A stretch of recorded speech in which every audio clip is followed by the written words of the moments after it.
ओम कर्पूरगौरं करुणावतारं संसारसारं भुजगेन्द्रहारं सदा वसन्तं हृदयारविन्दे भवं भवानी सहितं नमामि। त्र्यम्बकं यजामहे सुगन्धिं पुष्टिवर्धनम् उर्वारुकमिव बन्धनान् मृत्योर्मुक्षीयमामृतात्। नमस्कार, स्वागत है आपका आचार्य वाणी में। मैं आचार्य डॉक्टर विक्रमादित्य आपके साथ हूँ। आज का विषय हमारा है मिथुन राशि वालों के लिए ग्रहों का योग इस दिसंबर के मध्यकाल में किस प्रकार का रहेगा।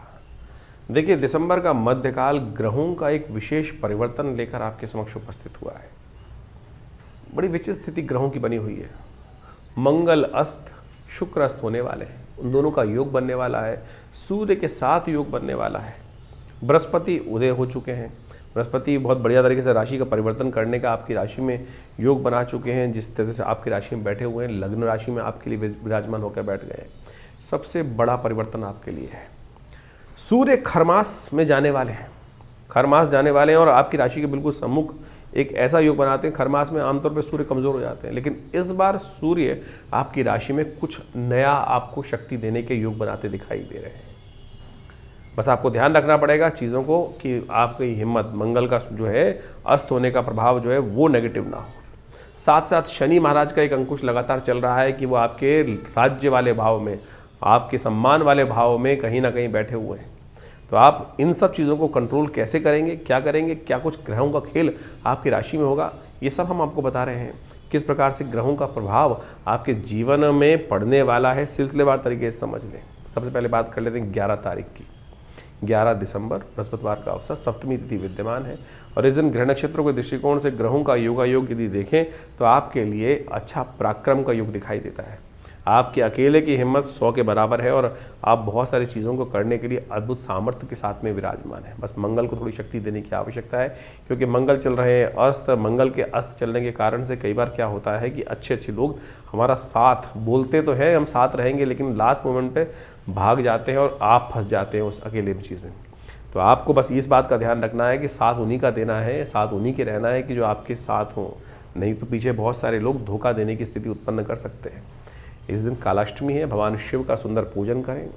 जो शुक्ल कृष्ण पक्ष की अष्टमी होती है वो विशेष तौर पर शिव को प्रसन्न करने वाली अष्टमी मानी जाती है। इस दिन भगवान शिव का पूजन समस्त दोषों को दूर करने के अद्भुत योग बनाता है। तो मिथुन राशि वालों, 12 दिसंबर के दिन ग्रहों का जो खेल आपके लिए बनने वाला है जान लीजिए। उस दिन शुक्रवार का दिन, अष्टमी तिथि विद्यमान है और ग्रहों ने जो परिवर्तन की चाल पड़ी है वो कहीं ना कहीं आपके लिए शुभ होती दिखाई दे रही है। वो कहीं ना कहीं आपके मनोरथों को सिद्ध करने का योग लेकर ये तिथि आती दिखाई दे रही है। और विशेष तौर पर ग्रहों का योग जो बन रहा है वो ऐसा है कि कहीं ना कहीं आपके कार्य सफलता की तरफ अग्रसित होने की तरफ जाते दिखाई दे रहे हैं। ऐसे में आपके लिए ग्रहों का योग जो है विशेष तौर पर जो बन रहा है वो ऐसा स्थिति उत्पन्न कर रहा है कि विजय के योग बनते दिखाई दे रहे हैं। यानी आपको थोड़ा सा इस बात पे ध्यान रखना है कि जहाँ भी हाथ डालोगे विजय के योग तो अवश्य बन रहे हैं, लेकिन युक्ति की आवश्यकता है। युक्त तरीके से, यानी डिप्लोमेटिकल चीज़ों के द्वारा ही आपको बन सकते हैं कार्य। लेकिन एक बात ध्यान रखना, इन दिनों जिस प्रकार से बुध और शुक्र का योग आपकी राशि में बना हुआ है वो ऐसा भी बन रहा है कि खाली जो है वो थोता चने बाजे घना, थोता चना जो होता है ना बहुत ज़्यादा बचता है। तो प्रैक्टिकल हवा में काम ना करें, प्रैक्टिकल वे में काम करने का प्रयास करें। स्वास्थ्य के दृष्टिकोण से थोड़ा दिन भारी है। हाथ पैरों में दर्द की शिकायत, थोड़ा सा कमजोरी कहीं ना कहीं थोड़ा परेशान करती दिखाई दे रही है। शुक्रवार का अवसर है, हो सके तो गाय का दूध का सेवन, यानी दूध का सेवन अवश्य करने का प्रयास करें। आमतौर पर शुक्र का संबंध लोग अय्याशी के साथ जोड़ते हैं, लेकिन हमारी गणनाएँ कहती हैं कि शुक्र का संबंध दूध के साथ ही होता है। और शुक्र की यदि कमजोर स्थिति चल रही हो, उसको बल देने के लिए गाय के दूध का सेवन यदि कर दिया जाए, गौ सेवा की जाए, तो वो सबसे बढ़िया शुक्र को ताकत देती है, क्योंकि वही वास्तविक तौर पर निधि है और वही चीज़ों को समृद्धता की तरफ ले जाने के योग बनाती है। और इन दिनों शुक्र अभी बहुत जल्दी अस्त होने वाले हैं और उस अस्त के प्रभाव से बचने के लिए आपको लगातार गौ सेवा का काम करना चाहिए। 13 तारीख का दिन शनिवार का अवसर है, नौमी तिथि विद्यमान है और इस दिन ग्रह नक्षत्रों के दृष्टिकोण से जो योग आपके लिए बनते दिखाई दे रहे हैं वो आपकी राशि के दृष्टिकोण से थोड़ा सा स्वास्थ्य का ध्यान रखते हुए कार्य करने की ज़रूरत है। थोड़ा दिन खर्चीला साबित हो सकता है। जो कार्यों को पूर्ण करने के लिए काम की तरफ अग्रसित होंगे वो उम्मीद से ज़्यादा थोड़े खर्चीले साबित हो सकते हैं। कार्य को सिद्धि का योग बन रहा है, लेकिन अननेसेसरी के खर्चे बढ़ाने वाली स्थिति आपकी राशि में बढ़ती दिखाई दे रही है। यानी हम गए थे 10 रुपये लेकर, हमको 12 रुपये खर्च करके आना पड़ा, ऐसी स्थिति आपकी राशि में बनती हुई दिखाई दे रही है। शनिवार, इन दिनों शनि महाराज बड़ा विशेष योग बना के बैठे हुए हैं आपके लिए और बहुत तेज़ गति से आगे चलने की स्थिति में आ गए हैं, लेकिन उस सफलता में कहीं ना कहीं बार बार रोड़े उत्पन्न करने के योग देते दिखाई दे रहे हैं। अभी 2 दिन बाद एक विशेष योग बनने वाला है। उस दिन यदि शनि का उपाय आपने कर लिया तो वो बिल्कुल आपके लिए कम से कम काफ़ी लंबे समय तक शनि को ठीक करने की योग बना देगा। इस दिन कम से कम आपकी राशि के दृष्टिकोण से आपको एक काम करना चाहिए। हनुमान जी के मंदिर में जाकर हनुमान जी को पीपल के पत्तों की माला अर्पित करना शनि को मनाने का बहुत अच्छा उपाय आपके लिए विद्यमान है। हो सके तो शनि स्तोत्र का पाठ भी करें, कल्याण होगा आपकी राशि के दृष्टिकोण से। 14 तारीख रविवार का अवसर, दशमी तिथि इस दिन विद्यमान है। ग्रह नक्षत्रों की जो दिशा है वो परिवर्तन की तरफ जा रही है। शुक्र महाराज इस दिन अस्त होने की तरफ जा रहे हैं और इस शुक्र का अस्त होना कहीं ना कहीं आपकी राशि के दृष्टिकोण से बने बनाए काम को कहीं ना कहीं एकदम झटका पड़ने की स्थिति उत्पन्न हो सकती है। जो एकदम स्थितियाँ हो सकती हैं पलटने की तरफ जा सकती हैं। मंगल अस्त, शुक्र अस्त और सूर्य बहुत जल्दी परिवर्तन का योग बनाते दिखाई दे रहे हैं। ये कहीं ना कहीं इस प्रकार का योग आपकी राशि में जो बनकर तैयार है कि जो है आज आदमी ने कुछ और कहा था, कल कुछ और कर दे। यानी बिल्कुल जो चीज़ें सामने आपके सामने घटी हैं वो कहीं ना कहीं ऐसी हो सकती हैं, ज़मीन आसमान का फ़र्क आपके दिन में दिखाई देने के योग बनते दिखाई दे रहे हैं। ऐसे में नए कार्यों में हाथ ना डालें, बिल्कुल सावधानी के साथ बैठ के रखें, ध्यान रखने का प्रयास करें। दोपहर के बाद जो रात शाम के बाद परिवर्तन की योग अच्छे बनते दिखाई दे रहे हैं वो कहीं ना कहीं लाभ की तरफ आपको ले जाने की तरफ अग्रसर देने के योग बना सकते हैं। सूर्य का उपाय अवश्य करें इस दिन, क्योंकि सूर्य आपके कमज़ोर चल रहे हैं इन दिनों। सूर्य के निमित्त भगवान रविवार का दिवस है, गायत्री का जप करना, यज्ञ करना। और ये इन दिनों आपकी राशि के दृष्टिकोण से एक बात और है, यज्ञ करना, भगवान का पूजन करना, गायत्री का यज्ञ करना आपके लिए बहुत रूप से लाभ के योग बना सकते हैं। करें या करवाएं, यह आपके लिए बहुत कल्याणकारी योग बनेगा। वैसे रविवार को विवेकानंद योगाश्रम में सब लोग सामूहिक तौर पे यज्ञ में शामिल हो सकते हैं। सुबह 8 बजे से लेकर 12 बजे तक, 11 बजे तक ये कार्यक्रम चलता है। आप सादर आमंत्रित हैं। विवेकानंद योगाश्रम में गायत्री के यज्ञ में अवश्य पधारें। 15 तारीख का दिन सोमवार का अवसर, एकादशी तिथि है। सफला एकादशी का सुंदर योग बन रहा है इस दिन और इसी दिन सूर्य भी परिवर्तन की तरफ जा रहे हैं, लेकिन पुण्य अगले दिन रहेगा। संक्रांति का खरमास आरंभ होने को है। राशियों के दृष्टिकोण से यदि हम बात करें तो मिथुन राशि वालों के लिए ग्रहों का ये परिवर्तन जो आ रहा है बहुत ही महत्वपूर्ण परिवर्तन बनने की तरफ जा। धन योग बनकर तैयार हो गया है आपकी राशि में और ये धन योग जो है आपकी राशि के दृष्टिकोण से यदि हम बात करें तो कैसा बन रहा है, ये आपके अपने प्रयासों से, आपके अपने परिवार के लोगों की तरफ से, आपके अपने मेहनत से चीज़ें आपको लाभ देने के योग बना सकती हैं। बृहस्पति लग्न में, चंद्रमा बिल्कुल सम्मुख होकर विराजमान है इस समय उस आपकी राशि के योग में, जो विजय का योग बना के दिखाई दे रहा है। आपकी बुद्धि के बल से आपको धन का लाभ होने के योग बनते दिखाई दे रहे हैं।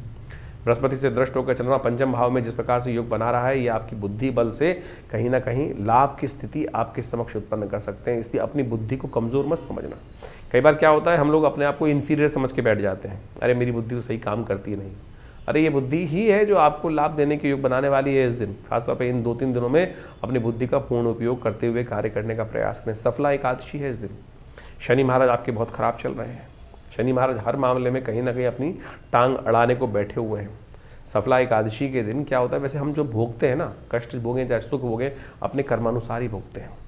पद्म पुराण के अंदर एक कथा आई है कि एक राजा का पुत्र था और वो विशेष तौर पर कुछ गलत कार्य करता था। राजा ने उसको अपनी जायदाद से अलग कर दिया, भटकता रहा इधर उधर। कथा में भी समझाएंगे आपको, लेकिन अपने दुष्प्रभाव को दूर करने के लिए उसने एक उपाय किया। और शनि इन दिनों आपकी राशि के दृष्टिकोण से आपको, आपके सम्मान को कहीं ना कहीं ठेस लगाने का लगातार कार्य करता दिखाई दे रहा है। तो ऐसे में शनि का उपाय ये आप भी करने का प्रयास कर लीजिए। इस दिन विशेष तौर पर पीपल के पेड़ का पूजन करें। सोमवार का अवसर है, पीपल के पेड़ के पास जाएं और थोड़ा से उनके पत्र इकट्ठे कर बीज इकट्ठे करके वहाँ बैठकर भगवान का षोडशोपचार पूजन कर लें। और ये सत्य माने, ये उपाय यदि आपने कर लिया तो ये पद्म पुराण के अंदर उपस्थित है भाव। शनि को ठीक करने के लिए सबसे श्रेष्ठ उपाय आपके लिए हम बता रहे हैं। इस दिन व्रत करें, भगवान का ओम नमो भगवते वासुदेवाय इस मंत्र का जप करें और पूरा विवरण भी समझ लीजिए। पौष मास में की कृष्ण पक्ष की एकादशी जो आती है उसको सफला एकादशी के नाम से जाना जाता है और ये कृष्णा एकादशी सफला एकादशी के रूप में जिसका नाम है ये बहुत महत्वपूर्ण है। और समझें ये बेसिकली क्या है, इस कॉन्सेप्ट क्या, कहानियाँ कहीं ना कहीं मिलती हैं शास्त्र के दृष्टिकोण से। उस कहानी को यदि हम समझें, पद्म पुराण के में एक आख्यान मिलता है। पद्म पुराण के अनुसार से कहा जाता है कि प्राचीन काल में चंपावत नाम का एक क्षेत्र था और चंपावत क्षेत्र के अंदर एक बहुत प्रख्यात राजा था। उसकी जो संतान थी वो कुछ गलत मार्ग पे चली गई। गलत मार्ग पे चली गई तो गलत मार्ग पे जाने के गलत नतीजे होते हैं, सब कुछ ऐश्वर्य इत्यादि सब समाप्त हो गया। लेकिन देव योग से कहीं ना कहीं कुछ अच्छा कार्य किया होगा कभी ना कभी, क्योंकि उसी के कारण से उस परिवार में उस व्यक्ति को जन्म लेने का अवसर मिला। तो कहा जाता है उसने देव योग से इस सफला एकादशी के दिन एक पीपल के पेड़ के पास जाकर उसके फल एकत्र कर कर एक कोटर में रख दिए। खा नहीं पाया लेकिन रख दिए उठा के कहीं, और इसी से भगवान विष्णु की प्रसन्नता प्राप्त हुई और भगवान विष्णु की कृपा से उसके समस्त कष्ट दूर होने के योग बने। पीपल में साक्षात भगवान विष्णु का वास होता है और कहा जाता है कि पीपल के पूजन करने से भगवान विष्णु की कृपा से जो क्या होता है कि आपके बहुत सारे कष्ट, शनि इत्यादि के बहुत सारे कष्ट दूर हो जाते हैं। जिन लोगों की ढैया चल रही है, शनि का नेगेटिव प्रभाव चल रहा है, इस दिन अवश्य पीपल का पूजन करने का प्रयास करें। पीपल का सब पूरा षोडशोपचार पूजन, उनकी प्रदक्षिणा, उनके समक्ष जाकर जो भी होता है केला इत्यादि समर्पित करने का प्रयास करें। जिस प्रकार से भी पूजन, बैठ के पूजन करें, थोड़ी देर उनकी छाया में बैठ के पूजन करने का प्रयास करें, आरती उतारने का प्रयास करें, ओम नमो नारायणाय इस मंत्र का स्मरण करने का प्रयास करें।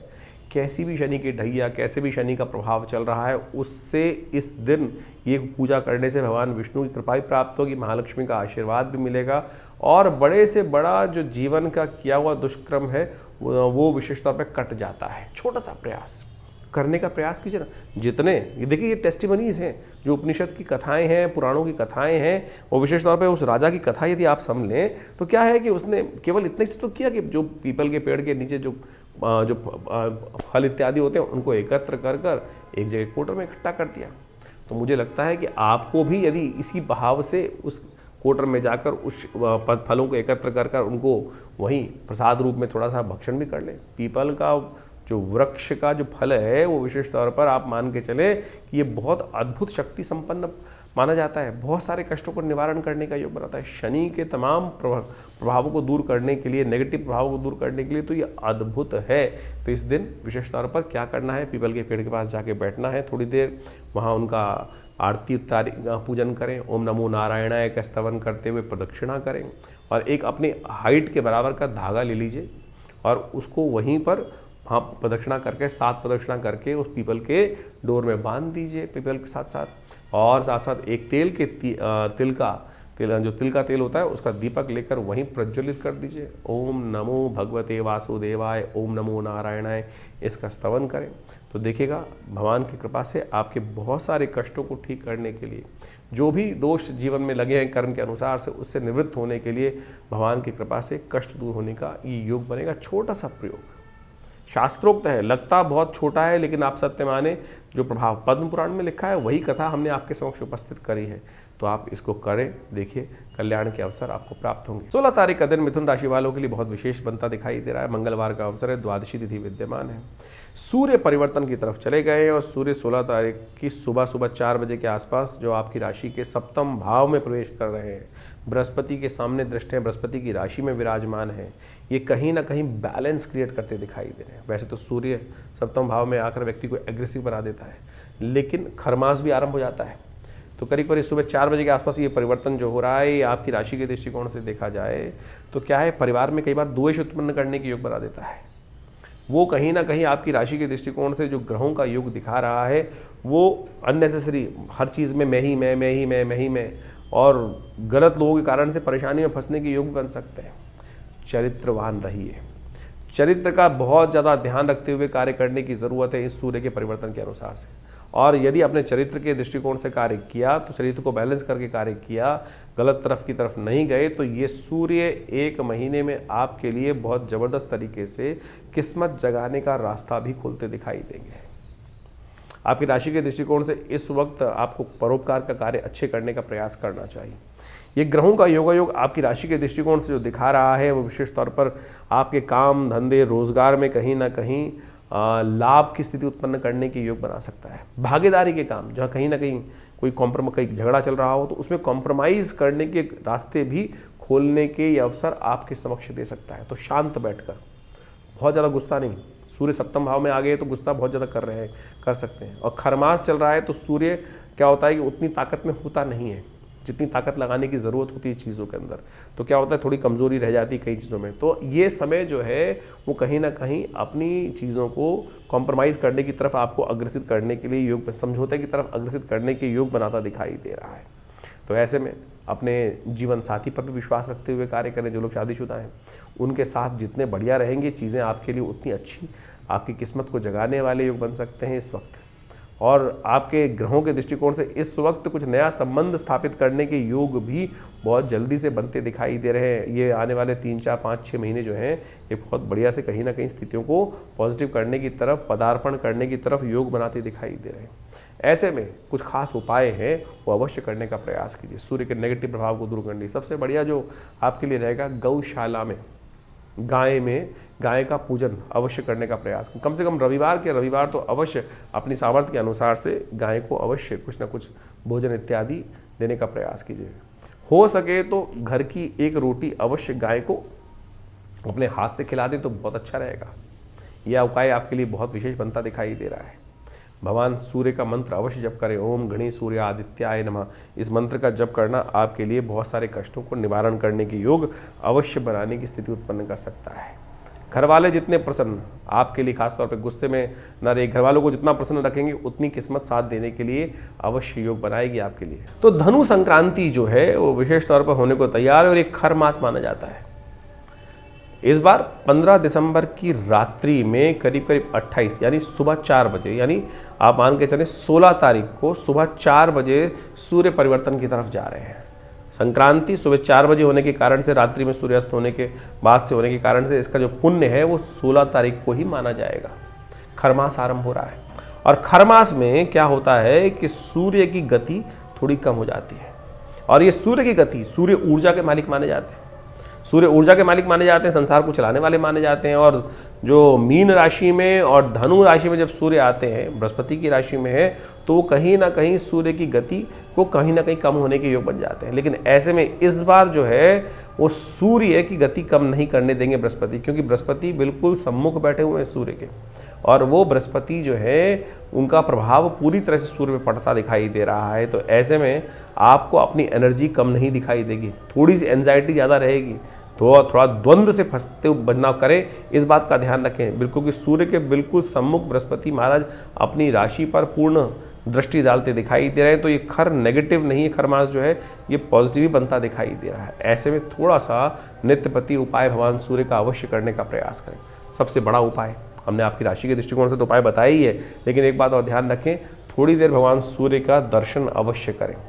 हो सके तो एक तांबे के लोटे में थोड़ा जल लेकर और उसमें एक पीला पुष्प और साथ में थोड़ी सी रोली, लाल रंग की रोली जो मिलती है उसको डाल लीजिए और भगवान सूर्य का दर्शन करते हुए ओम अहे सूर्य सहस्त्रांशो तेजो राशि जगतपदे अनुकंपाय माम भक्ता गणहर्गम दिवाकरम भास्कराय नमः दिवाकराय नमः सूर्याय नमः, इन्हीं मंत्रों के द्वारा आप भगवान सूर्य को नित्यपति अर्घ देने का प्रयास करें। और ऐसे में कहा जाता है कि धनु की जो संक्रांति होती है उस समय में गर्म कंबल का दान, कपड़ों का दान, चप्पल का दान, जूते का दान, तिल का दान, गुड़ का दान यदि ब्राह्मणों को किया जाए, जरूरतमंद लोगों को किया जाए, तो भगवान सूर्य के जितने भी कमज़ोर स्थिति ज्योतिष में बनी हुई है उन सबको ठीक करने की स्थिति बहुत बढ़िया उत्पन्न हो जाती है। तो ये छोटे छोटे उपाय हैं, इनको अवश्य करने का प्रयास कीजिए। देखिए परिवर्तन की स्थिति अवश्य आपके लिए सूर्य जो है इस बार हमने कहा नेगेटिव नहीं है, पॉजिटिव बनकर आ रहे हैं। तो इनका प्रभाव यदि मिल जाए, क्योंकि बृहस्पति की राशि में है, बृहस्पति से दृष्ट है, तो ऐसे में ये उपाय जो हमने आपको कहे हैं छोटे हैं लेकिन बिल्कुल बहुत बढ़िया लाभ आपको देने के योग बनाने वाले हैं। तो 17 दिसंबर को मिथुन राशि वालों के लिए ग्रहों का योग क्या बन रहा है जान लीजिए। बुधवार का अवसर, त्रयोदशी तिथि विद्यमान है। ग्रहों ने परिवर्तन की तरफ राह चली और आगे परिवर्तन के दृष्टिकोण से देखा जाए तो समय जो है थोड़ा हल्का दिखाई देता है। सुबह थोड़ी ठीक दिखाई दे रही, लेकिन जैसे जैसे आगे बढ़ेगा समय तो उसमें कहीं ना कहीं थोड़ा से अननेसेसरी खर्चे आप पे ज़्यादा पड़ने के योग दिखाई देते हैं। स्वास्थ्य का भी ध्यान रखने की विशेष ज़रूरत दिखाई देती है। मौसम बदल रहा है और कई बार क्या होता है कि हमारी जो एनर्जी लेवल होती है, हम बात नहीं सुनते लोगों की, और नहीं सही समय पर सही एडवाइस ना सुनने के कारण से दिन आप पर, बड़े लोगों की बात को अनदेखा करने के कारण से, जिन लोगों से आपका प्रेम है उनकी बातों को अनदेखा करने के कारण से दिन आप पर भारी पड़ता दिखाई दे रहा है। खर्चे बढ़ने की ज़्यादा योग बनते दिखाई दे रहे हैं। ऐसे में विशेष तौर पर अपने मन को साधते हुए काम करने का प्रयास करें। प्रदोष है इस दिन, बुद्धि का साथ सही समय पर मिल जाए। देखिए बुद्धि का ही खेल सारा होता है, तो ऐसे में बुद्धि का साथ सही मिल जाए तो हो सके तो एक काम करें, हरी चीज़ों का दान करने का प्रयास करें। स्वास्थ्य के लिए दूर्वा भगवान शंकर को अर्पित करें। शाम के समय जब सूर्य अस्त हो जाए तो उस समय में अस्त में जाकर कहीं दूर्वा अंकुर ले जाकर ओम नमः शिवाय का पाठ करते हुए भगवान शंकर पर अर्पित करने का प्रयास करें। आपके ग्रहों को ठीक करने के, सपोर्ट करने में रास्ता बनेगा। 18 तारीख का दिन बृहस्पतिवार का अवसर है, चतुर्दशी तिथि विद्यमान है, मासिक शिवरात्रि का सुंदर योग बन रहा है और ग्रह नक्षत्रों के दृष्टिकोण से थोड़े खर्चे अधिक होने के योग आपकी राशि में इन दिनों बनते दिखाई दे रहे हैं।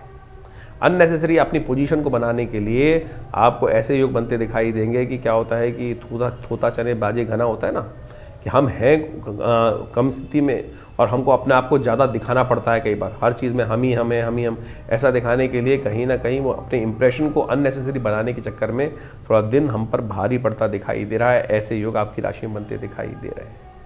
तो ऐसे में समय का सदुपयोग करने का आपको प्रयास करना चाहिए। फालतू के कामों में टाइम नहीं बर्बाद करने का प्रयास करना चाहिए। सुबह सुबह भगवान का ध्यान करें, हो सके तो अपने माथे पर विशेष तौर पर एक काम करें, पिता का सम्मान, बड़ों का सम्मान अवश्य करें। हल्दी का टीका लगाना आपके लिए बड़ा अच्छा होगा। हल्दी के जल से स्नान करना भी इस समय बृहस्पति को ताकत देने के लिए बड़ा अच्छा उपाय आपके लिए है। हमने पहले ये बताया है, क्योंकि बृहस्पति आपकी राशि में लग्न में चल रहे हैं इन दिनों। बृहस्पति को जितनी ताकत दोगे उतना अच्छा रहेगा। गुरुओं का जितना सम्मान करोगे उतना अच्छा रहेगा। विद्वान लोगों का जितना सहारा लोगे उतना अच्छा रहेगा, और विद्वानों का सहारे से आपके कार्य संपादित होने के योग बनते दिखाई दे रहे हैं। 19 तारीख का दिन शुक्रवार का अवसर है। अमावस्या तिथि पूरे दिन सूर्योदय से लेकर शाम तक विद्यमान रहने वाली है, अगले दिन भी विद्यमान रहने वाली है। और आपकी राशि के दृष्टिकोण से इस वक्त दिन थोड़ा हल्का दिखाई देता है, लेकिन शाम आते आते नई उम्मीद जागने के योग भी बनते दिखाई दे रहे हैं, जो आने वाले 2-3 दिन में आपके लिए धन के रास्ते खोल सकते हैं, धन लाभ के रास्ते खोल सकते हैं, चीज़ों को सफलता की तरफ ले जाने के रास्ते आपके लिए उत्पन्न करने के योग बना सकते हैं। सूतक पातक आपको दिखाई अवश्य देंगे। ऐसे ग्रह योग बन रहे हैं। अमावस्या है, पितृ कार्य अमावस्या है, तो कोशिश करें पितरों की शांति के लिए, पितरों के आशीर्वाद के लिए तर्पण, ब्राह्मण भोजन, गौ ग्रास अवश्य जो कुछ सामर्थ्य में हो वो करने का प्रयास करना चाहिए। 20 तारीख का दिन शनिवार का अवसर है। अमावस्या तिथि दिल्ली के पंचांग के अनुसार से बन रही है। शनिचर अमावस्या का योग बन गया है। इस दिन ग्रह के दृष्टिकोण से समझें कि शुक्र परिवर्तन कर रहे हैं, आपकी राशि के दृष्टिकोण से सम्मुख आके विराजमान हो गए। मंगल शुक्र है अस्त अवस्था में सूर्य के साथ विराजमान चल रहे हैं, तो छोटी छोटी बातों में एकदम एग्रेशन हो सकता है, लेकिन जो है वो गलत लोगों की संगत भी परेशान कर सकती है। और ये शुक्र मंगल का योग काफ़ी दिन लंबा चलने वाला है, ध्यान रखना भैया। ये दिसंबर का समय चल रहा है, परिवर्तन का समय है, बहुत ज़्यादा पार्टियों का समय है, और बेकार के लोग, गलत लोग कहीं ना कहीं गलत चाल चलाकर आपके लिए कुछ ना कुछ कष्ट उत्पन्न करने के योग दे सकते हैं। शनि को मनाना इन दिनों बहुत ज़रूरी है आपकी राशि के दृष्टिकोण से, क्योंकि शनि कहीं ना कहीं कलंक लगाने की तरफ अग्रसर करते दिखाई दे रहे हैं। गलत लोगों की संगत गलत चीज़ों में कहीं ना कहीं आपको परेशान करने की योग बना सकती है। झगड़ों में ना फंसना, ग्रहों का योगायोग इन दिनों बेकार के झगड़ों में आपको डालने की योग बना सकता है। जहाँ झगड़ा हो उस रास्ते जाओ मत, तो आपके लिए अच्छा रहेगा। हो सके तो हनुमान चालीसा का पाठ नित्यपति करें, वो आपके लिए कल्याणकारी रहेगा। तो इस प्रकार से आपने राशियों का जो प्रभाव समझा, उसके अनुसार से आपके दिनों पर दिन किस प्रकार से ग्रहों की चाल रहेगी, उसके अनुसार से अपने जीवन के कार्यों को हमें करने का प्रयास करना चाहिए। ज्योतिष एक प्रत्यक्ष विज्ञान है। ज्योतिष के अनुसार से इस बात को हमको अच्छे समझ लेना चाहिए कि जो प्रभाव है वो विशेष तौर पर कहीं ना कहीं वो छाया पड़ रही है, वो सूर्य परिवर्तन की तरफ जा रहा है। जैसे बड़ा परिवर्तन होता है ना, जैसे गर्मी, सर्दी, बरसात, ये सब प्रभाव होता है, तो प्रकृति पर इसके अनुकूल से प्रभाव पड़ते हैं। अब व्यक्ति विशेष के ऊपर से किस प्रकार का प्रभाव पड़ने के योग बनने हैं, वो विशेष तौर पर समझने की आवश्यकता है। जैसे क्षेत्र के अंदर बारिश हो रही है, उस क्षेत्र में हज़ारों लोग रहते हैं, करोड़ों लोग रहते हैं, लाखों लोग रहते हैं, उनके अपने अपने प्रभाव हैं। किसी के लिए वो वृष्टि अच्छी है, किसी के लिए वो सर्दी अच्छी है, किसी के लिए वही सर्दी रोग कारक हो जाती है। तो ये सारा का सारा बाइफिकेशन जो है वो राशियों के अनुसार से हम समझ सकते हैं, अपनी इंडिविजुअल जन्मपत्री के अनुसार से। जितना इसको सूक्ष्म करते जाएंगे ज्योतिष को, उतना ज़्यादा ज्योतिष की गणनाओं का प्रत्यक्ष चमत्कार हमको अपने जीवन में देखने को मिल सकता है। तो इसलिए बहुत सारे लोगों के प्रश्न लगातार हमारे व्हाट्सएप पे भी आते रहते हैं और बहुत सारे लोग व्हाट्सएप पे वैसे भी भेजते रहते हैं कि हमारे जन्मपत्री के अनुसार से क्या कुछ जानना है। देखिए, जन्मपत्री को वृहद वर्णन करना परम आवश्यक है। देखिए, ऐसा कई बार क्या होता है कि हम सब लोग नेगेटिव चले जाते हैं ज्योतिष के अनुसार से। हमारे जीवन में हमें पता चला कि कुछ कष्ट के योग हैं, तो हम कहते हैं फिर ये बायस है, गलत है, कुछ ना कुछ। लेकिन देखिए, सब कुछ कर्म के हाथ में है। कर्म प्रधान विश्व रचरागा। जैसे आपके जीवन में जो भोग बन रहे हैं, जो कुछ योग आपके समक्ष आ रहे हैं, वो सब कर्म का ही प्रभाव है। शुभ कर्म करेंगे तो शुभ फल आएगा और अशुभ करेंगे तो अशुभ का योग बनेगा। तो इसी प्रकार से आपके जीवन में यदि कोई ग्रहों का अशुभ प्रभाव बनकर आ रहा है, उसको ठीक करने के लिए सही कर्म, सही दिशा पकड़ना ही वास्तविक तौर पर सही कर्म करना है। तो उसके अनुसार से हमारे किए हुए जो दुष्कर्म है वो कहीं ना कहीं शुभ में परिवर्तन करने का योग बना लेते हैं। इसलिए भयावह चिंता ना करें। बहुत सारे लोग चिंता में फंस जाते हैं, किसी कुंडली में कुछ अशुभ योग आ गया, कोई केमुद्रम योग आ गया, कोई मांगलिक योग आ गया। तो पहले तो मांगलिक योग का ये समझ लें कि नेगेटिव योग है ही नहीं भाई। बहुत सारे लोग जबरदस्ती डरने का प्रयास करते हैं। कुछ लोग ज्योतिष के दृष्टिकोण से पितृदोष पितृदोष का हंगामा मचा देते हैं। अरे ज्योतिष में कहीं ज्योतिष का विषय पितृदोष है ही नहीं। अध्यात्म का विषय भी पितृदोष नहीं है। ज्योतिष की गणनाओं को देखकर, चार्ट को देखकर कोई ये कहे कि आपकी कुंडली में पितृदोष का योग स्थिति है तो बिल्कुल नहीं पता चल सकता। बिल्कुल ऐसा कोई योग नहीं। हाँ, इस प्रकार के योग बनते हैं कि कैसे लोगों को सावधान रहना चाहिए, कैसे आपको अपने जो कर्म है वो ठीक करने का प्रयास करना चाहिए। तो यदि आप ये मान के चलें कर्म का, जैसे आप सोचें कि आपके सामने आपके बड़े आ रहे हैं, पिता आ रहे हैं, कोई आ रहा है, अमावस्या आई या कोई स्थिति हुई और उस समय आपने उनके प्रति जो दायित्व कर्तव्य था वो नहीं किया, एक पितृदोष कैसे बनता है?